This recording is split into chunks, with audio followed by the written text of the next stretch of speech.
Hello and welcome to the 4th episode of your favourite new show, NerdEyed. For those taking notes, this show was recorded live on the 17th of May 2016 from the lovely folks at SquareEyed.tv and followingthenerd.com. Each week we aim to walk you through the biggest news and reviews of what's big in the nerd sphere. I'm your host, Following the Nerd's very own Mark, and with me in the studio this week is SquareEyed's very own Statler and Waldorf, Matt and Phil. I'm Statler.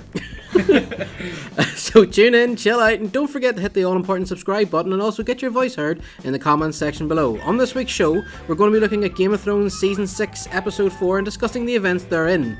This will get spoilery, you have been warned. We're also going to be reviewing X-Men Apocalypse, which opens this weekend, and we'll discuss if it really deserves the bad reviews, and we're going to keep it spoiler free. But before all that, it's been another big week in the world of TV and film, so we'll be going through the news you need to know to impress that special someone in your life. So without further ado, let's talk nerd. Hi you guys.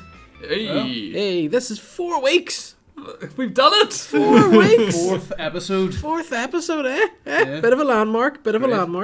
Right, okay. Big news this week is, as we predicted, I think last week or maybe the week before, Agent Carter and Marvel's Most Wanted are both gone. They've cancelled Carter, Season 3, and Most Wanted's not happening. It's been a purge, hasn't it? It has. Get all of the TV shows out of here. Yeah. We're bringing in this whole new wave of stuff. No, it's a shame. Agent Carter, it feels like a show that didn't quite get the dues that it deserved. It seemed to be well liked. It just wasn't getting the viewings, but Yeah. everybody did watch it. I watched the first season, thought it was a bit all over the place, but I heard the second season was really good. But yeah, just people bumps on seats. Is it that horrible sexist, oh, she's a female, you know, it's not Batman, it's not Captain America, I don't want to watch it? Is it that? No. It's the ratings weren't good because it's not a good enough show. There's plenty of quality TV shows out there that are much better than it. So, you know, there's a petition started to get it on Netflix. Probably won't happen. It's not going to happen. It's dead in the water. I mean, those petitions very rarely, you know, can reach the desired effect. And Supergirl goes to CW, so that's better news, obviously. Yeah, I mean, this is great news. Well, there you go. There's the counter argument. You know, strong female characters. Fair point. You know, Yep. it's people want that stuff. You know. Just what I want to say is on the Most Wanted, I really feel sorry for Mockingbird and Hunter, the two actors, because they left Agents of S.H.I.E.L.D. to go, you know, it's like leaving your job for another job, and then the company closes. And it felt like of everyone in that show, it's like, oh, I want to see more of these guys. They were the most interesting. The show has got better in the last couple of seasons, and they're the main reason why. Yeah, maybe have them pop up somewhere down the line in a Netflix show, in Daredevil and something like that. Yeah, or maybe even bring them into the movies, but it would be really sad if we didn't see them again. Other news, Transformers 5 has been given the subtitle The Last Night. Five! The Last Night with a K. The fifth Transformers. The fifth Transformers. We're in this day and age where we've paid enough money that we get a fifth one. Well, given the hit rate, this one should be good, because the first one's good, the second one's pants, the third one's pretty good, fourth one's awful, so this one should be good. Hang on, say that again. Which ones were pretty good? I really like the first one. The first one was it's watchable. very slow to watch now. Yeah. It is, but I really liked it. The second one suffered because of the writer's strike, although I liked it because there was pretenders and there's so many different things from Transformers mythology thrown in. I liked that, but it's a bad movie. The third one, Dark of the Moon, I thought was pretty good.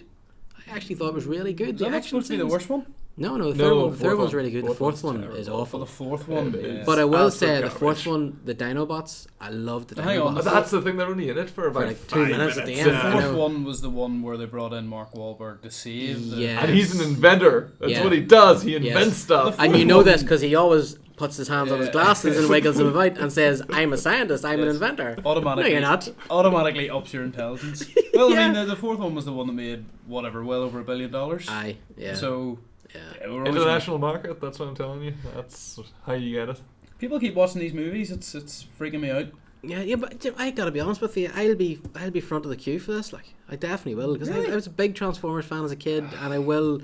And no matter how bad they are, when you see Optimus Prime turned into a truck and transforming back and fighting, it's kind of cool. You know, there's something cool about it. I'm interested to see where they go with the whole Hasbro shared universe thing, but because you were saying The Last Night is possibly a nod to the start of this shared universe. Yeah, well, that's it. It supposedly gives away a clue. I mean, I don't know. You guys know more about this than I do, but I think well, the rumors have been that at the end of this one, at the 5th Transformers movie there'll be a couple of nods to future installments, which will obviously have the sort of shared universe. So there's probably that aspect which will get people who are already excited for it even more excited. Yeah. So it's one of those movies that's going to come out and do incredibly well.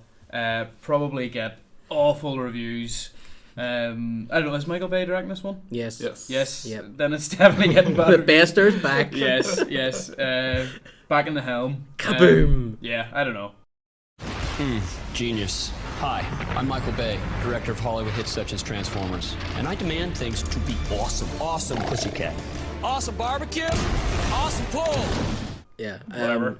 Well, Phil, we were talking about this. It has to be Visionaries, doesn't it? If it's a nod to something, it has to be Visionaries. Yeah. Because we've got G.I. Joe, we've got Mask and Visionaries. I feel like the next thing they'll do will probably be a G.I. Joe film, because that's the one that's already established as well. So it's like it's softly stepping into that. Do we know? That's how you introduce Mask. I think that makes sense for them to be paired up. So Transformers plus G.I. Joe equals Mask. Kind of. Do we know if the G.I. Joe movies that already exist are part of this universe, or is G.I. Joe starting again? No, I'd probably retconning it. Yeah, maybe. Ooh, retconning. Retconning. Yeah. Learned that word. Let's use it all the time. I learned that word for Alien 5. Right. They're retconning. There's a lot of retconning going on. They're retconning. That's I came across that word and was like, oh, right, that's I was a fan of the Star Wars Expanded Universe. We're all about retconning. Yeah. You know all about it. Other news, again, I think this is worth a mention, is that photographs have surfaced of Idris Elba dressed as Roland Deschain, the last gunslinger, in the Dark Tower. He looks the part. He looks like he'd hand you your ass. Yeah. He looks like he'd beat the absolute snot out of you in a tavern somewhere. Yeah, he does. And there's something as well. It's kind of the Firefly thing, where it's going to be really cool to see a cowboy in a sci-fi setting, and mutants and all this kind of weird stuff. So that should be cool as well. Now, this is new as well, that the Sherlock season 4. Season 4. Yes. Has added a big name. Yes. Toby Jones. Yeah. Excellent. As in a villain role. Yeah. Right. Okay. He's one of those actors that pops up in really big films. Like he's been well loved on like British TV and theatre and stuff. It's always for a treat to see him. I think. Like he was in Captain America. He was in Hunger Games. He was in Agent Harry Potter. He's in Agent Carter. Yeah, he pops up in a lot of Wayward things. Pines. He's in that as well. Yeah. And he's back for the second season of it, which came out of nowhere. Some of the British stuff he's done as well. I did this brilliant drama with Matt Smith called Christopher and His Kind. Okay. Just really, really interesting. Just like simple, stripped down drama. So I mean, it's nice to see more serious actors attached. Right, this one made me smile. Right, Simon Kinberg, producer of X-Men and Star Wars rather, has said that he wants another stab at Fantastic Four. He wants to make a lighter toned Fantastic Four movie. Kinberg has been all over the place now. I know every story Simon Kinberg has been talking about. He's like, that Feige guy, he's got the right idea. I'm going to talk about everything. Exactly. But no. Don't do it. Especially since what do you call him that played Creed, Michael B. Jordan. He's jumping ship to Black Panther now. So that was the thing, that the story came out that Kinberg had said he wanted to have another go at Fantastic Four with the same cast. That was the interesting thing, that he wanted to do basically the same cast. Then the next day it was confirmed that Michael B. Jordan was joining Black Panther, therefore jumping over to the MCU. Which either means that Kinberg is wrong and Fox don't have any plans whatsoever to make a second Fantastic Four, or that he's just clutching. I want to make it. I would imagine that when they signed those actors up to do the first Fantastic Four, it was exclusive, and now because of the crushing failure that was the first Fantastic Four, Michael B. Jordan, at least anyway, has managed to negotiate into his contract that he's not exclusive anymore. Yeah. So therefore, he's able to appear in MCU movies. It would be interesting to know if they had signed a multi-picture deal. Yeah, that's what I'm wondering. Yeah, I would say that somewhere there must be. Yeah. I mean, the plan was they already had Fantastic Four 2 slated to release before the first one, and then obviously pulled that off the schedule. So they obviously had them signed up for 2 at least. Yeah. But Kinberg, he gave a very frank interview, because he admitted, he said, it was a bad movie. We made a bad movie. Yeah. And the audience, he said the world has voted, has spoken, and that, that's fair enough. And he also says we've made more good movies in the superhero genre than bad, and you can't argue with that either.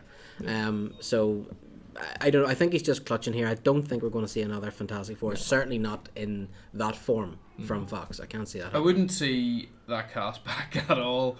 I think Fantastic Four is one of those properties that's just going to have to be left for a good few years now, and sort of let everyone have their peace with how terrible or the shift last it back couple to have the been. MCU, which I still think is going to happen. I think it will. I don't think it'll happen just yet. I don't think Fox are ready to give up on it yet, because once they give up on that, they have X-Men. Yeah. And that's it. That's it.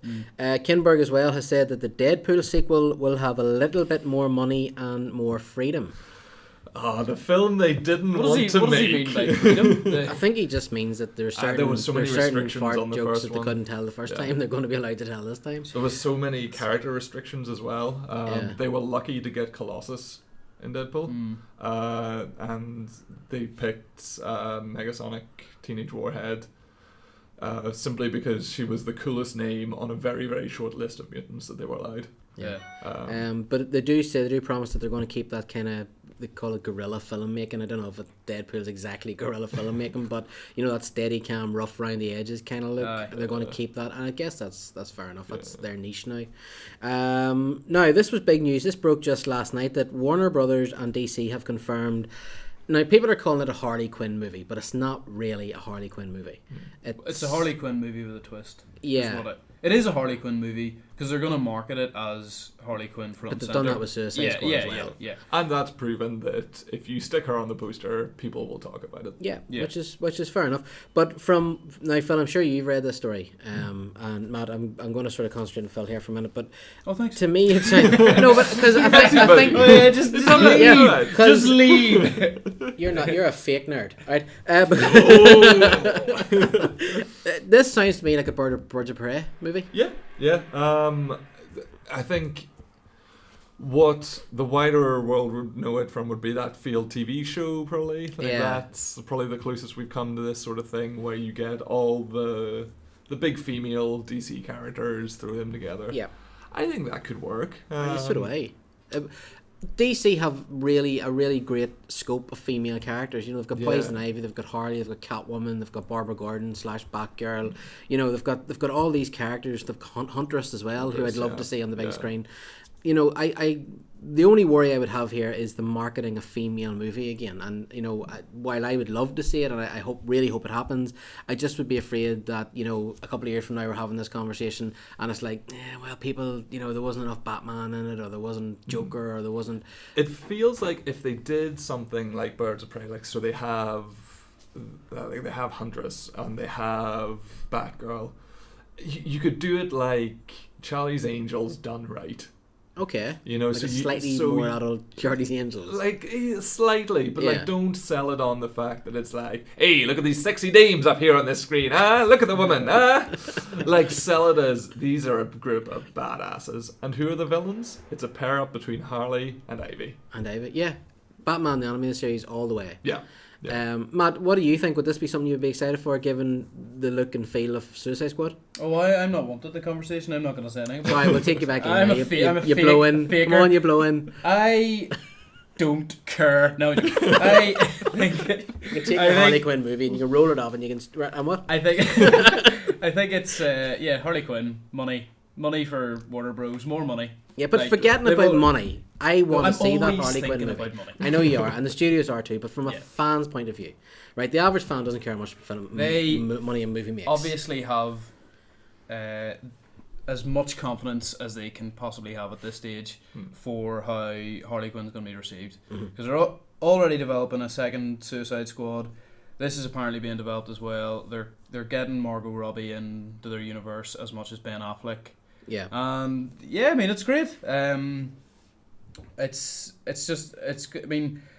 not confirmed. Like, it's important to say this isn't confirmed. Like, this is, you know, a rumor, and it's probably going to hinge on how well the first Suicide Squad will do. Yeah. But it's definitely in the planning stage, because they have a writer attached, and Robbie's going to produce. And it is refreshing. It'll almost be like seeing, you know, like a female Justice League teaming up.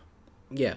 So I find it very interesting, and I think that this is a strategic move as well, because last week, we didn't talk about it in the show, but it broke late last week that Greg Berlanti, who looks after Arrow and Flash and Legends of Tomorrow and Supergirl, is going to be directing a Booster Gold movie. which I think is really cool. And I think it's interesting that with Suicide Squad, Booster Gold, and now this movie, they're kind of, it's almost as if they're saying, right, we're going to start having fun with our movies. It's not, everybody's like, oh, Batman, Superman was so dark and serious. But they're sort of saying, no, look, we've got a lot of fun stuff here. So this is 3 Guardians of the Galaxy-esque movies coming. Do you know that kind of way? And maybe you keep the Justice League that bit darker, and then the films outside of that, like you say, Guardians of the Galaxy feel. Yeah. It's Steven Spielberg's favourite Marvel film for a reason, Guardians of the Galaxy. Oh, is that because I didn't? That was an interesting story. Is that what he said? Yeah, he said that. Well, he didn't use the word favourite. He said the superhero movie that impressed him the most was Guardians of the Galaxy, because it didn't take it himself seriously, and it was it was a nice wee comment to throw out there, because I think what he said last year about the superhero genre going the same way as the Western, in that it doesn't really have the legs to survive long term, certainly caused a stir. Yeah. Also, as well, he said he potentially would be. He said he would be open to directing a superhero movie because it's good business, and we know Spielberg's all about the business. Like, he is the ultimate film-making businessman. He is. And he knows how to sniff out that sweet nut. I would be excited for a Steven Spielberg superhero movie. Marvel movie or DC I don't movie. think I'd be excited for that. Yeah, I think it would be. He knows filmmaking better than anyone out there at the moment. Yeah, I think that's fair. It would just be interesting where he would go and which property he would take on. If, I mean, the man's in his 70s, he obviously doesn't have, all that many years left. Right, you love bringing that up about people, don't you? What are you talking about? What are you talking about? Every director over the age of 65, you're like, I think he's got a confidence that Scorsese you're always on about. It's all like Ridley Scott. You have Ridley Scott. Hang on. These are points that need to be made. Ridley Scott is 76 or something. It's like 78. By the time he has 3 Prometheus sequels planned, by the time the last one comes out, he'll be something like 87. I'm just saying he did. He did. He did. No, I'm not saying he did, but I'm saying he close to did. It's like, and Scorsese, he's like, once he's turned 70, he seems to take on even more projects. Like, he has, I don't know, a 400 in the oven. In the studio this week, SquareEyed's very own Phil and the Grim Reaper. What were we talking about before? Spielberg. No, Spielberg dude, he likes. He could, yeah. After all, he's only got a few more years left in him. Yep. He'll be kicking the bucket any day now. Wow. He's goosed. Right, okay, moving on. The Predator. Yes! Finally, Shane Black's big entry into the Predator franchise. Some news this week, it will be R-rated. Well, it had to be, didn't it? I don't think there's ever a question of that. Yeah. Look at what happened with the first Alien versus Predator, which wasn't, and people didn't like it. Yeah, although in fairness, it was a masterpiece compared to the second one. There's some stuff about Requiem that's better than the first one. Like what? I honestly, I'm not only saying this, I watched Requiem one night in the house, and the screen was so dark. I honestly, there's entire bits of the film I was like, I don't know what's happening here. Yeah. I honestly can't see it. Yeah. It was terrible. It was like filmed through dark. It's shot through somebody's sock hanging over the lens. Or something. It's awful. It's impossible to tell what's going on. But no, there's some good stuff to it, and like I think you forget how crap the first one was as well. Was it the second one that you seen the Predator planted in? Yes. Yeah, but that was good. I like that. Yeah. I like the forest opening was quite tense. It was pretty scary as well with the kid and the dad. But yeah, okay, so it's going to be R-rated, which I think is fair enough. Yes. It'll probably start filming September, October this year. Yes, yeah. And we maybe for a summer opening next year. Yeah, maybe. Yeah, I would love to see a Predator movie. I think it's due to release in 2018. 2018. Yeah. Yeah. Predator 2 were summer movies. I would love to be going to see a Predator movie in the summer. I think that really works. Yeah. And now this worries me a wee bit. He said that there's going to be a very new look and approach to the Predator, the creature. Yeah. What does he mean? I want to know what he means before I sign off. Is it different armor? Is it the same Predator with different armor or different? Because I know that the comics and the toy line have introduced loads of different looks. Like and maybe these are predators from a different planet, or it's a different tribe or something. Yeah, like possibly. Same species but different. Because it is a sequel, isn't it?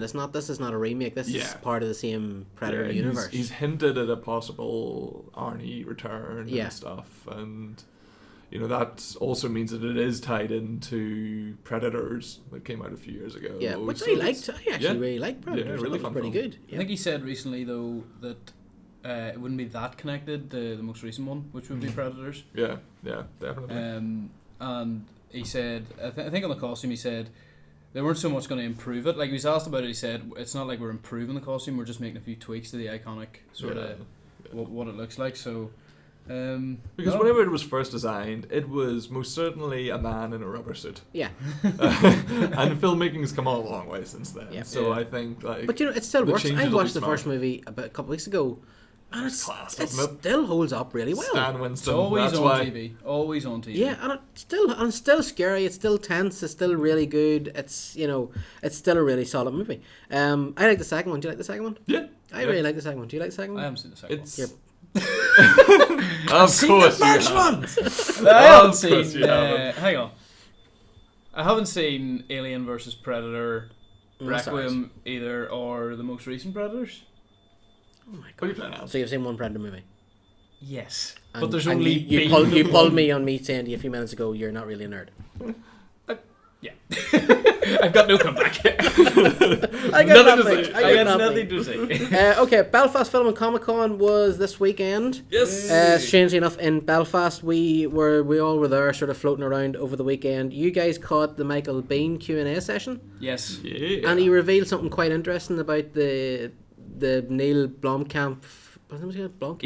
Alien 5, movie? yes. Yeah, well, did he... Aliens 5, as Michael Biehn was called. He called it Aliens 5. I don't think it is Aliens 5. He called it Aliens The Covenant, not Alien Covenant. So, he's just sort of... so Matt was being pernickety about his grammar for one. Yeah. Get off the stage, Biehn! You know what you're talking about! You're blowing! Yeah, what was your question? What did he... What are you talking What about? did he reveal? Oh, he His said underwear. some stuff about some things. What did he reveal? He revealed he wouldn't recommend anything that he's seen. No, he said the most interesting thing that he said was he was asked about Alien 5 and how it was retcon. Alien 3 and 4. He was like, yes, if you go online, you can see the artwork that Neil Blomkamp put up quite a while ago. The concept art that includes like a 27-year-old Newt and Hicks confirming his return, and he was asked about that, and he sort of rambled on for a bit, and then name dropped Jessica Chastain for playing Newt. But the interesting thing is that he may have name dropped her specifically. She's 40, and she also hasn't won. He said who won an Oscar last year, and she hasn't won an Oscar in her career. Right. So I'm almost 100% certain that he means someone else. Right. I was thinking about this though, given the difference in time between when when Aliens was filmed and when this movie, if it ever happens, will, and how much older Biehn is. It would make sense that Newt is 40. Could just be a really good call for it. I would focus more on the age that he's saying as being wrong than the... But I went back and looked at the concept art, and he said, what he said was, because I've listened to this a few times, we recorded it.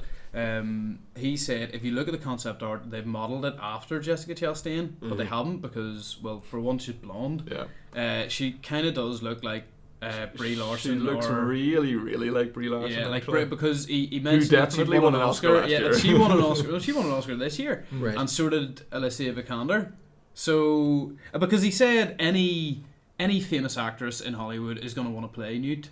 So it obviously means 20th Century Fox are going to try for the real A-listers.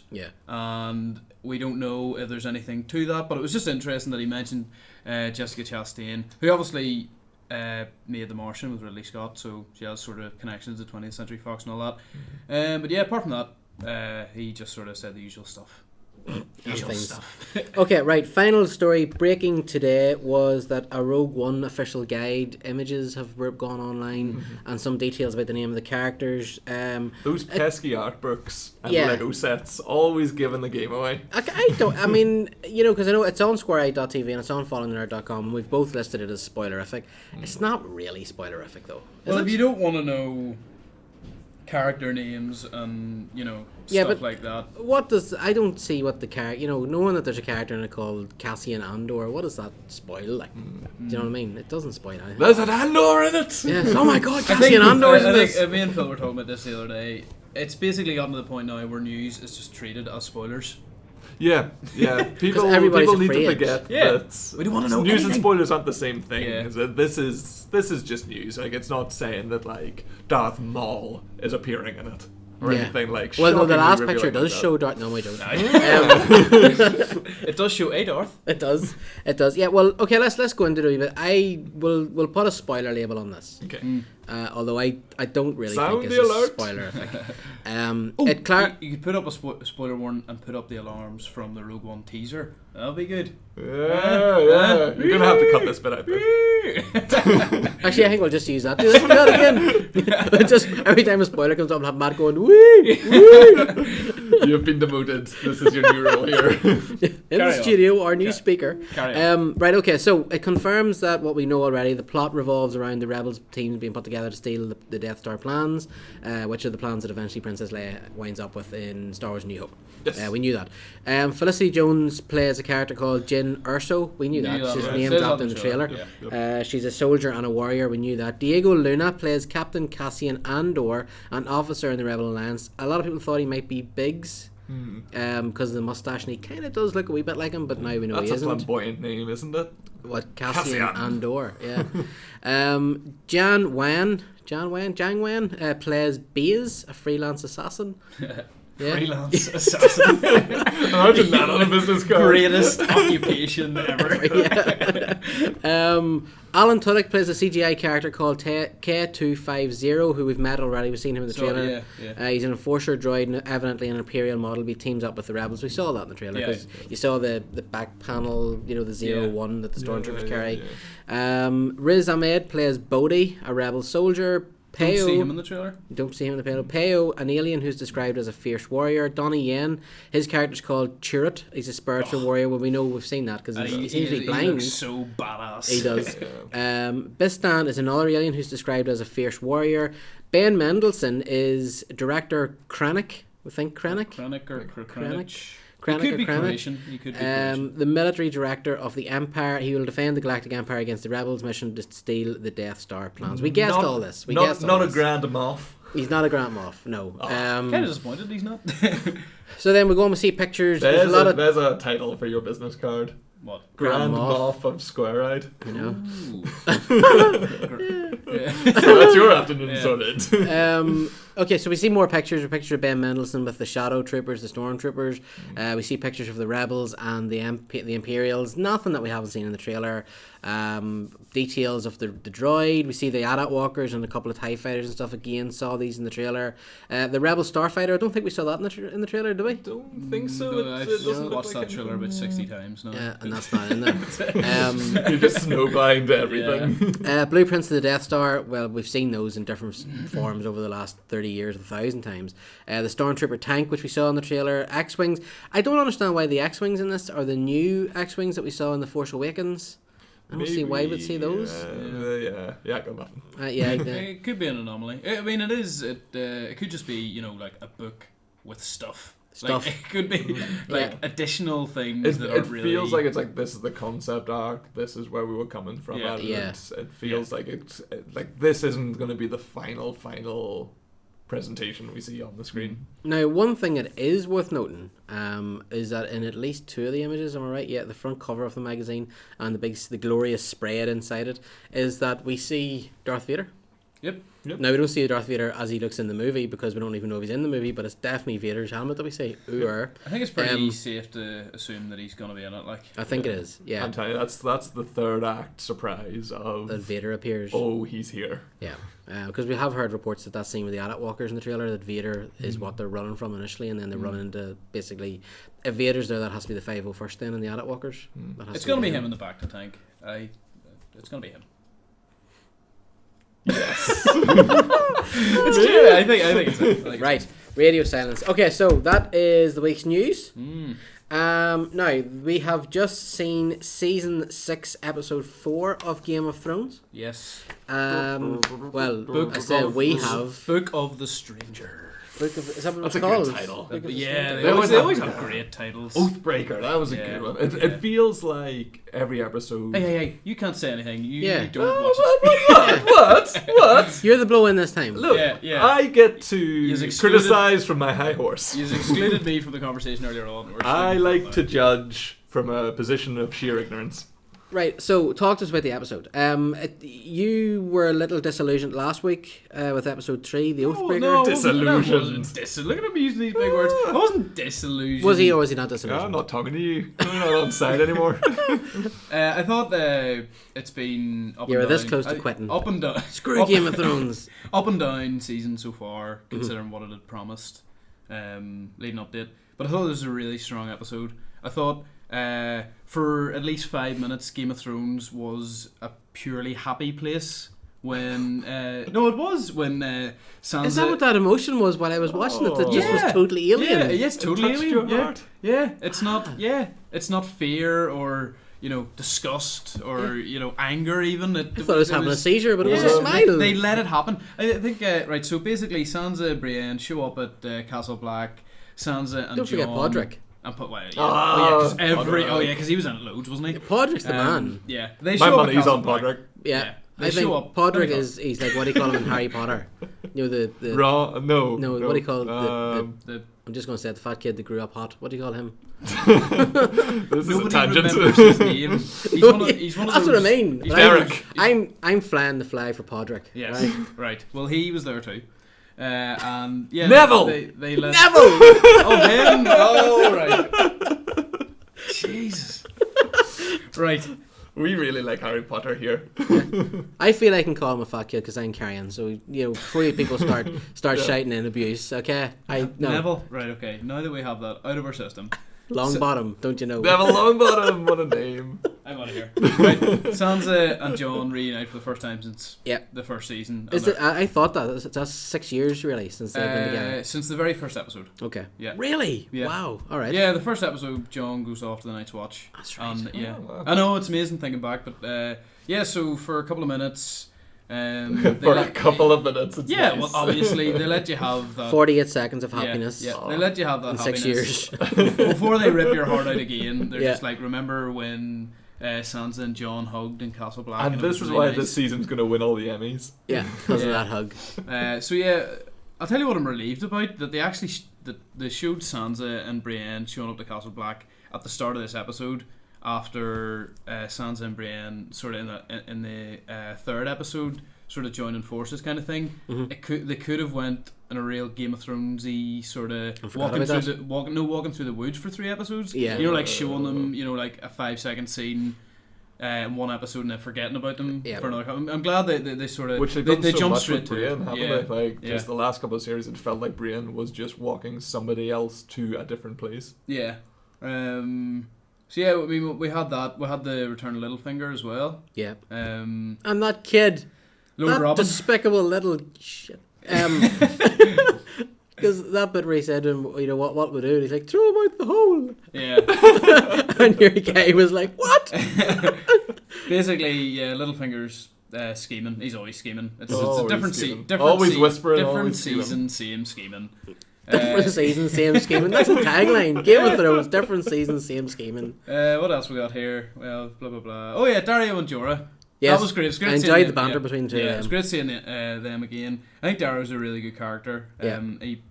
This version of him is better than the guy that played him originally. Oh, the guy that played him originally was like, he looked like a young Triple H. Yeah, and he crossed with Arnold Schwarzenegger. Yeah, and he was really bad. He was really bad. They've really done well. They're not even sort of the same. They're not. It's not. They don't look like, anything. They didn't try to get like, somebody that looked a little bit like him. They didn't. Yeah, they just didn't care. They were like, we're going with somebody completely different. Books, you go and play the young transporter. You go and do that. Yeah, go. In the books, doesn't he have a blue mustache? Which makes him even more awesome. Yeah. Right. Which makes him even more awesome. Isn't he part of Sgt. Pepper's Lonely Hearts Club band? Where's the blue mustache? I'll stop watching again when they bring the blue mustache. But then Tyrion has no nose in the novels. Mm. He lost his nose. No way, he's got a scar on his face. Yeah. In the books, he lost his nose. It would have bad shaving accident. Would have looked pretty horrible on TV. Plus the budget would have been disgusting trying to do that every episode, every season, every scene. Yeah. Okay. So and then the obviously we had more scenes at Marine, more scenes at King's Landing, blah blah blah, sort of further in the plot, ever so slightly. And then we had the big centerpiece was. Hang on, can we mention the dirty hot sort of wildling who got killed? You can always mention the dirty hot. By Ramsey, yeah. That was quite a shock. Can't remember her name. Yeah, we'll just call her dirty hot. No, because she's been in it for a long time. She has, and she arrived with Rickon in the last episode. Oh right, yeah. She's gone. Yeah. I actually she did. It was just that. Ramsey, he's just like, I mean, he cuts her throat and then he just returns to sort of eating his apple. Yeah, he cleans the knife with the blood and uses the same knife to peel his apple. You know someone's an asshole whenever they're eating an apple. He kills someone and he doesn't even wash his hands before he eats his apple. Like, no. That is just it's good acting though. It's good, like it's anytime Ramsey's on the screen, I do feel genuinely uneasy. Yeah. So he's the new Joffrey. No, he's much worse than Joffrey. Oh, he is worse than Joffrey. Much worse. He's worse. He's definitely more evil than Joffrey. Yeah. And so back to Dario and Jorah. They were tracking Daenerys. She was being helicoptered by the Dothraki, and essentially they sort of get into Vice Dothrak, and there's a great scene where they sort of kill two Dothraki. Yes. Yeah, and Jorah's getting the stuffing beat out of him. Yes. Well, he's suffering with grayscale. Cut the guy some slack. Like, no, he gets a wild beating. He's not the mighty warrior he was, maybe 1 or 2 seasons ago. What if he just rubs the grayscale on them? Do they get it? Yes. Yeah, because remember he said to Thing, he said, I didn't touch you. Yeah. So it must do. Yeah. Is it going to be a weapon? Yeah, but just start rubbing people's faces. Yeah, but you'll be dead in 6 months. I don't think it's not exactly. I have the upper hand. The gift that keeps giving.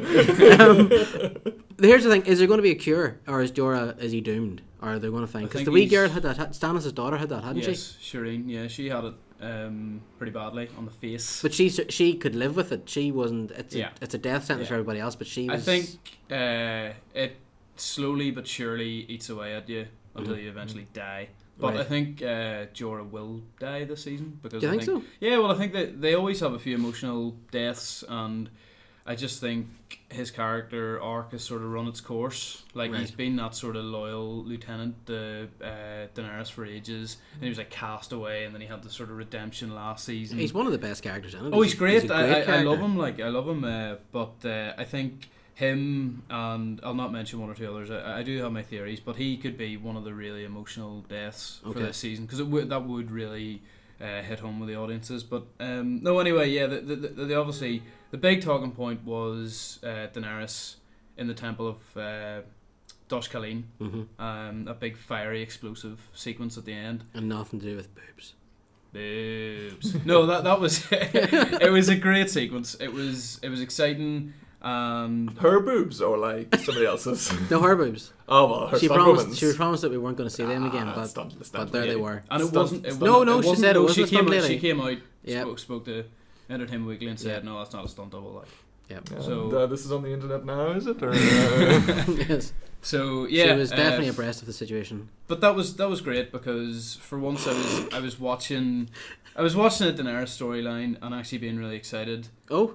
Not for yeah, I bet you were. not for what was happening on screen but actually for what's going to happen in subsequent episodes as well. It kind of annoyed me though. The scene was really good, and I loved where it went and what happened. But I was just like, these guys are meant to be called. Like, could not just jump over the fire or run through? All right, to get a bit burnt, but I think when you see someone walking through the flames, that's enough to sort of bow down and realise that she is greater than any. Yeah, no, I know that, but I'm talking about the ones that died in the temple or whatever it was called. Well, she is unburnt; like she can't be affected by the flames. I know, but I'm talking about, why did nobody fought her, nobody resisted, nobody even tried to get at her? Because the entire temple is being engulfed in flames. It's pretty difficult to manoeuvre around. But when it happened first, you could definitely got around it when it happened first. I don't think so. I do. Well, there you go.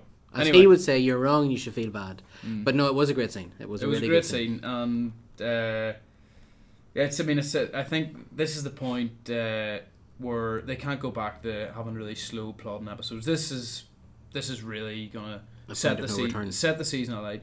And even in the wee trailer that they always release for next week's episode, it included that bit with Bran's vision of the Night's King and the White Walkers. So that's going to be a really exciting episode, because I think that was the bit in the trailer whenever the Night's King grabbed Bran's arm. Mm-hmm. That was the bit everyone wanted to see. So next week's episode is going to be huge. So Bran's having a vision, but he can see him. He's aware of him. Yeah. That's the king. Yeah. It sort of relates to the Tara Joy whenever he shouted. I had entered. Yeah. And he sort of looked around. Yeah. Could be related to that. Okay. But I mean, it's going to be the first vision we see after that Tara Joy one. So yeah.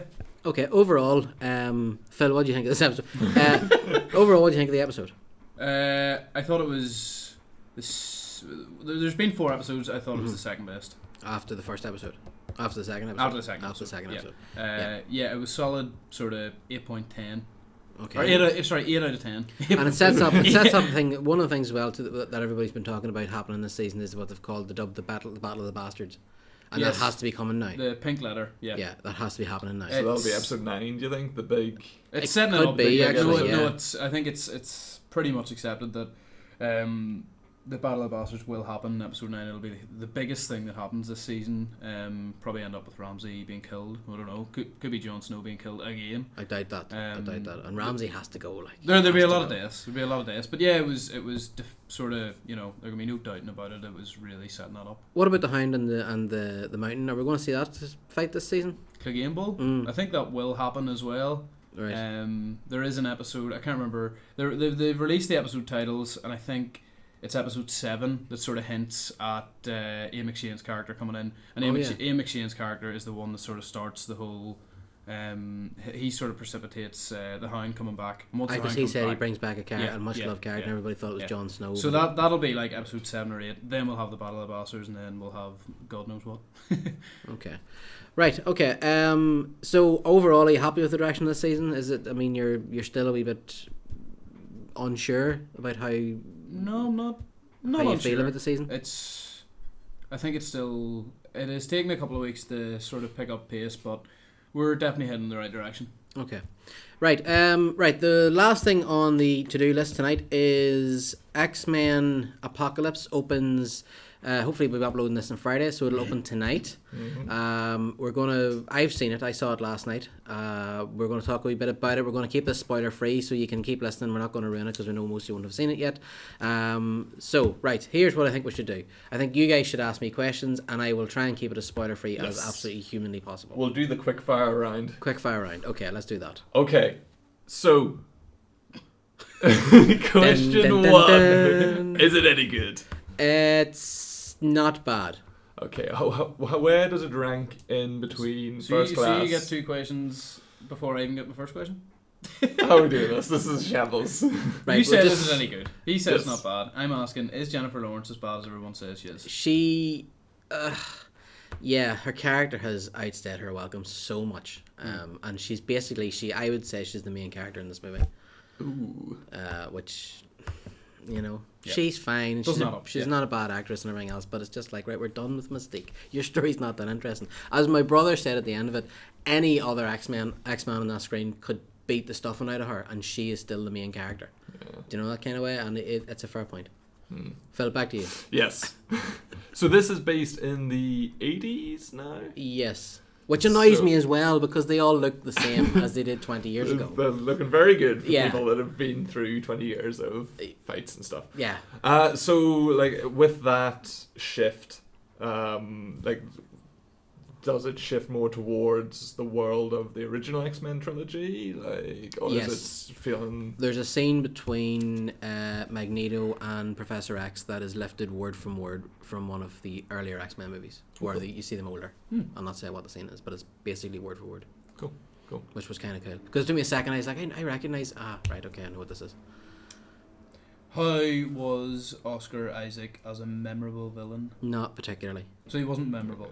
Not really. He's fine, but anybody could have been in there. He was wasted as an actor. You know that bit in the... I said this here on the bit where he's like, everything they've built will be destroyed. Does that 5 or 6 times in the movie. So it's just shouty action movie acting. Yeah, although there's a really cool... no, I'm not going to say it. There's a cool scene where he fights one X-Man that I didn't think he would have fought, and the two of them fight, and it's really, really Say no more. Okay, where does it rank for you in the overall regards movies? to, yes. Better than the Wolverine movies, better than The Last Stand. But to be honest with you, the other four I kind of rank the same. Probably better than the first movie. Okay. But which is kind of not great. No, when you look at it now, it's not great. But it's 1999 was a long time ago. Yeah, X-Men 2 would be better. First Class is definitely better, and Days of Future Past would be a wee bit better. Okay. Yeah, I think that's fair to say. Cool. Are we back to me? Do you want to go back to you? Quicksilver scene. Do we get one? Unreal, so good. Better than... Yes, and I didn't think... Better than Days of Future Past? Better than. More of the same, but longer, and in a really cool event. Something is happening to him around him as he's doing it, and it's really class. Same sort of effects, same effects, same everything. Just bigger, louder. Bigger and louder. One thing that irks me about it is, and you'll know this when you see it, and it's not really a spoiler, but he does things that seem to imply he has superhuman strength, which I'm not sure he does have. Should he have? I think it's kind of to do with his momentum. Because of the speed. So yeah. Okay, that makes sense. Yeah, but it's really good. It's really funny, and he has a great payoff after it as well. So yeah, he's a much bigger character in this one. He's a real X-Man in this movie. So he's one of the best points of it. Absolutely, probably the best point in it actually. What about the other New Mutants? We have a new Cyclops, a new Jean Grey, a new Nightcrawler. Cyclops and Nightcrawler are really good. Jean Grey is fine, but I just see Sansa. Sophie Turner. Yeah. But then we're meeting Jean Grey here, and she's very unsure of herself, and it also hints at a big storyline with her as well. Ooh. Yeah. Doesn't just hint. It actually hits you in the face with it like a big cold fish. Cool. Great. Which is exactly how you should feel after leaving this sort of movie. The ending, because it's like the last chapter of a trilogy. Was it a satisfying ending overall, and did it sort of point towards future X-Men movies? The ending is your typical superhero movie ending. Big bad guy, big explosions, flying, all this kind of stuff. We've seen that so much already this year. I'm going to be honest with you, right? It does a little tease at the end of the credits. Okay. I had to go home and Google it. I didn't know what it was teasing to. Oh, okay. I was like, I don't know. And now do you know? Yes, now I know. And I don't know how I feel about it, to be honest with you. It was a bit kind of... Okay. Well, yeah, I don't really feel like asking any more questions about it. I feel like we're done here. Because I think you'll eventually end up spoiling something. No, I won't. I promise you won't. But no, I don't have any. I don't have any more questions. It's, you know what? Overall, it's really good. I would. It's not 2 stars out of 5 bad. It's not 4 stars out of 5 good. It's a 3-star movie. It's entertaining, and it's not as... It doesn't feel like an event movie, and it suffers because it basically has the same story as Civil War and Batman v Superman. Again. And it's coming out right in the back of those two. So. Yeah, it has this. Those 3 movies are basically the same movie told, and it suffers the same way. Some of the editing's pretty bad. There's a hell of a lot going on. Batman v Superman suffers from it particularly. You just get used to one scene, what's happening, and then all of a sudden you're somewhere else, and it does that a lot in this. And Psylocke, Olivia Munn, she's so underused. Disappointing. So underused. Shame. But still underused, so underused. Right. We shall talk more about that next week. Yes, we shall. Spoiler review next week. Yes. We'll really get into it next week. Okay. Prepare your best spoiler. Yeah. Woo! The Rogue One sirens. Okay. Yeah. So I said, oh yes, one thing I want to say as well is anybody that's listening here, if you happen to be going to Star Wars Celebration this July, myself from Following the Nerd and one of the guys who does a podcast in Dublin called Blab of the Hut have been asked to host the podcast stage at the event for 45 minutes, which is kind of cool. We're doing an Irish Star Wars podcast from it. So if you're going to be there, we're doing it, I think, at 1:15 to 2 o'clock on the Friday at Celebration. And my invite is in the post. It is, yes. Fantastic. I will be I will be streaming the event because you'll be getting a new Rogue One trailer, and I'm very jealous. I think we're confident we'll get another Rogue One trailer. Yep. And I really like to think we'll get something from episode 8 as well. I think you'll get something. Do you think they'll do that like behind the scenes kind of thing? Possibly. They'll do something. nice. But they need to save something if they go to Comic-Con. They're not confirmed. They're not confirmed, but if and I think there's not a celebration in Florida then the following year before Episode 8. So if you get a new Rogue One trailer, then you just have to let the following events get something as well. Yeah. Do you think I think we might feel gypped because we've already had a Rogue One trailer, and as you said last week, I don't want a better trailer yet. But you're saying that now. Whenever you're sat in your seat at Celebration and it comes up, you'll be like, "It's the greatest trailer You'll be going nuts with excitement. So I think we will. Don't be complaining. Right, okay, so that's pretty much it for this week. As I said, next week we will be back with a complete spoilerific review. We'll be looking at X-Men Apocalypse. I will be interested to hear what you guys think of it. Yeah. It's getting an awful panning outside. I don't think it deserves it. I think it's the same as Batman v Superman. It's getting far too much abuse. Yeah. But yeah, so okay, alright, until next week, guys, I have been following the Nerds Mark, and thank you to SquareEyed.tv's very own, as I said at the start of the show, Statler, Waldorf, Matt and Phil. Guys, thank you. I look forward to talking with X-Men next week. And for everybody out there, don't forget to click that subscribe button, check SquareEyed.tv and followthenerd.com for all the latest news and reviews from the world of nerdy stuff. Until next week, stay nerdy.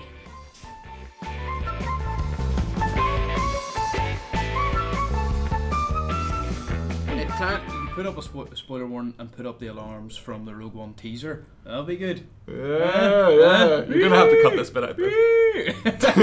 Actually, I think we'll just use that. Do that again. Just every time a spoiler comes up, I'll have Matt going, wee! You've been demoted. This is your new role here. In the studio, our new speaker. Carry on. Right, okay.